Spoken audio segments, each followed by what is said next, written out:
Jadi intinya dengan yang diceritakan dari tahun 2015, saya dari Pengadilan Negeri Tinggi Cibinong kalah terus, prestasinya semua sampai PK1 kalah gitu loh ya.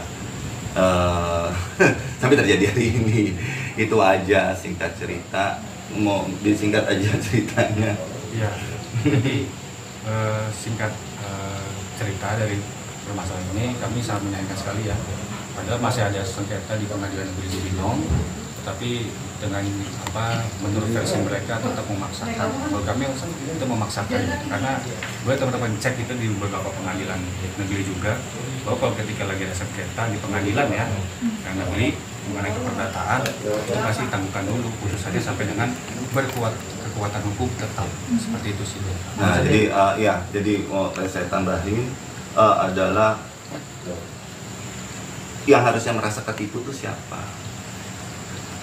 PT Sarta apa kita? Usaha Gemilang Indah. PT Usaha Gemilang Indah. Itu saya ambil dari situ pejabat PT Sarta Usaha Gemilang Indah. Oke, saya ngambil dari situ tanah PT-nya. Di sini ada 2 orang. Akhirnya Pak Dede Tasno yang terus menyerang saya. Dia merasa sudah ngambil dari PT Sarta gitu loh. Jadi serangan itu. Nah, ini yang di sistem yang buat saya pribadi ya, itu sangat dirugikan gitu loh, dengan kalah saja saya di proses hukumnya tuh kalah banget. Sidang lapangan, waktu PN Cibinong mengadakan sidang lapangan, saya pengacara saya waktu itu almarhum Junedi ada di lokasi sama saksi-saksi, tidak nongol di titik ini, tidak nongol. Dia mengklaim sudah lewat, sudah tahu tempatnya, udah gitu doang, nyasar kayak gitu.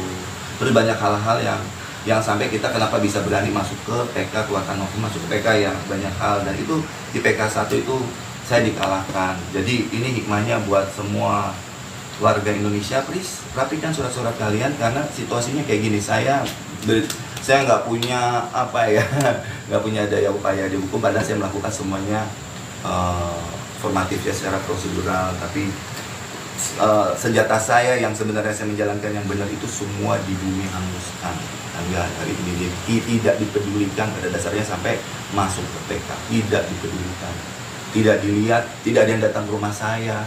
Ya, dari kasasi apa ya, makanya saya sistem yang saya pertanyakan tidak ada di cross check lagi ke korban. Saya ini korban, di cross ke sini kayak begitu. Jadi saya merasa benar-benar sama sistem yang saya harapkan berubah ini, dengan kalian ada kumpul di sini itu semua warga, ada situasi yang kayak saya secara formatif itu benar-benar saya benar-benar merasa tidak ada karena saya kalah terus, padahal data-data itu boleh dibilang mudah-mudahan saya ada kesalahan, tetap ada kesalahan, karena saya terlalu percaya. Waktu itu tidak ada notaris saat itu, jadi biasanya kalau orang-orang tua kita nitip surat dan ini kayak gitu yang saya ceritain ya, kayaknya ada kesalahan. Cuma di sini unsurnya adalah untuk agenda hari ini eksekusi benar-benar saya anggap tidak boleh dibilang manusiawi ya, karena dadakan tadi yang dibilang ya, tidak ada secarik kertas ke sini atau pegawai. Ada kemarin ada ngakunya Pak RW Kelurahan Pakansari, tiba-tiba masuk ke saya sehari itu, padahal 2 hari sebelum kejadian ini masuk ke saya, cuma cek keluar lagi naik sepeda. Saya juga bingung kenapa begitu, tiba-tiba ada kejadian ini.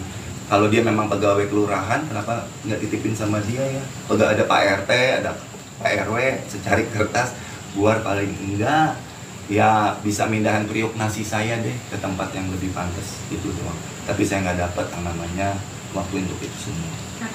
Nah Sobat Grit, untuk berita lengkapnya kamu bisa langsung klik website grit.id.